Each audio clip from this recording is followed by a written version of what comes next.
ես 20 այդ քոչողլի թուրք ալբանացին ոնց եկավ ստեղ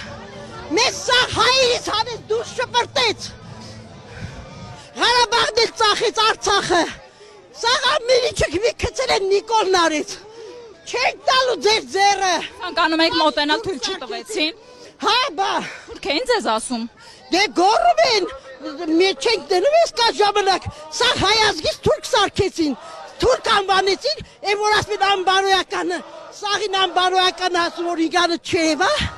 սաղից հարտացին անբարոյական, որ իրանց թրկությունը չերևա, թուրքը ուրախանում է, սաղ թուրքը ամբողջ գոռում են, Հայաստանով մեկ, որ կերանն է սաղից։ Ձեզ էլ են թուրք գոռած։ Չէ, ինձ չէ։ Ինչն եք մոռացել, ինչ եք։ 27 հոկտեմբերի, որ ռազմական հեղաշրջումարի մարտի 1 արեցին։ Դուք վախ չունեք, որ կկրկնվի։ Ես ես 25 տարի այդ 7 թվից պայքարում եմ փողոցները սրանց այդ քոչողլու դեմ, ու մարտի 1-ը չբացահայտեցին։ Իրանց որտեղ սա 90% իրանց իշխանական բաներն են նստած պոստերում։ Տանում են մի կոկոպեկներ առնում են, բաց են թողնում, որ ասեն Նիկոլը չկարողանում։ Ղեկավարի։ Կարծիքով քաղաքացիական պատերազմ հնարավոր է։ Ոչ, հնարավոր մենք քոչողլի չենք։ Մենք